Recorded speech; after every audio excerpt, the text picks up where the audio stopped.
अलवर शहर का स्वर्ग रोड शनिवार को अचानक दहशत का अड्डा बन गया। दिन दहाड़े एक एडवोकेट के घर पर पथराव, तोड़फोड़ और कथित रूप से हवाई फायरिंग के आरोपों ने कानून व्यवस्था पर सवाल खड़े कर दिए। लाठी डंडों से लैस बदमाशों ने परिवार पर हमला किया। पुलिस को सूचना देने के बावजूद शाम को दूसरी बार हमला किया। आखिर क्या है इस हमले की वजह?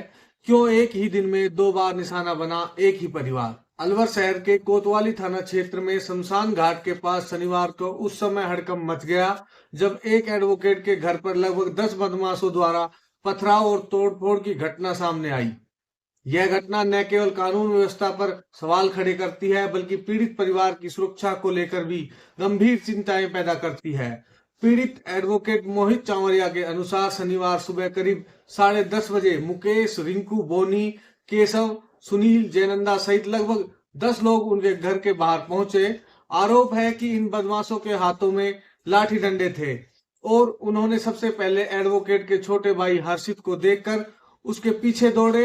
हालांकि हर्षित किसी तरह से वहां से बचकर निकल गया और बदमाशों के हाथ नहीं आया। इसके बाद आरोपियों ने एडवोकेट के चाचा विक्की की दुकान को निशाना बनाया। दुकान में तोड़फोड़ की गई और वहां रखा सामान बाहर फैला दिया। इस घटना के बाद बदमाश एडवोकेट के घर की ओर बढ़े और ईंट पत्थरों से जमकर पथराव किया। इस हमले से घर के बाहर खड़ी चीजों को नुकसान पहुंचा और परिवार में दहशत का माहौल बन गया। पीड़ित एडवोकेट मोहित चावरिया का यह भी आरोप है कि बदमाशों ने उनके घर के बाहर 4 राउंड हवाई फायरिंग की। इसके बाद मौके से फरार हो गए। हालांकि इस संबंध में पुलिस जांच के बाद ही स्पष्ट स्थिति सामने आ सकेगी।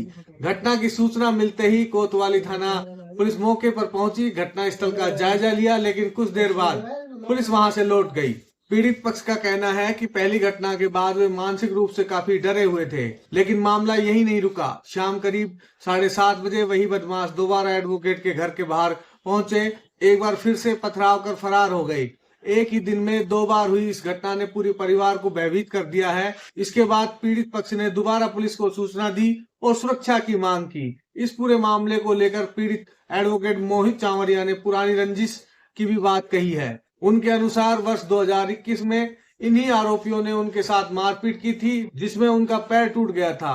इस मामले में आरोपियों के खिलाफ केस दर्ज है और वह प्रकरण वर्तमान में न्यायालय में विचाराधीन भी है। पीड़ित का आरोप है कि इस मामले को लेकर मुख्य आरोपी मुकेश लगातार उन पर राजीनामा करने का दबाव बना रहा था। जब उन्होंने राजीनामा करने से इनकार कर दिया तो कथित तौर पर इसी दबाव के चलते यह हमला किया गया। पीड़ित का कहना है कि आरोपियों का उद्देश्य उन्हें डराकर मामले को वापस लेने या समझौते के लिए मजबूर करना था। दूसरी ओर कोतवाली थाना पुलिस का कहना है उन्हें घटना की सूचना मिली थी और मौके पर पहुंचकर हालात का जायजा भी उन्होंने लिया। पुलिस ने पीड़ित की शिकायत के आधार पर मामला दर्ज कर लिया है और जांच शुरू कर दी गई है।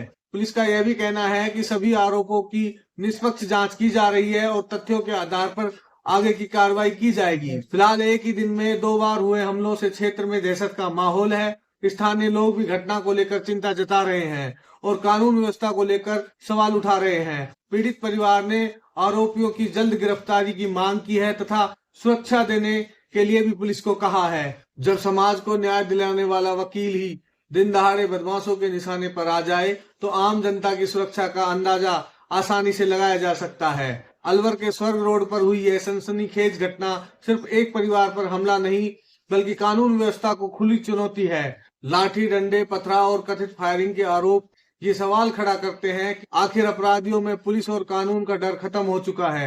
यदि एक एडवोकेट सुरक्षित नहीं है तो आम नागरिक खुद को कितना सुरक्षित महसूस करेगा? यह घटना पूरे सिस्टम पर गंभीर सवाल छोड़ जाती है। अब देखना यह होगा कि पुलिस जांच में क्या तथ्य सामने आते हैं और दोषियों के खिलाफ कब तक कार्रवाई होती है।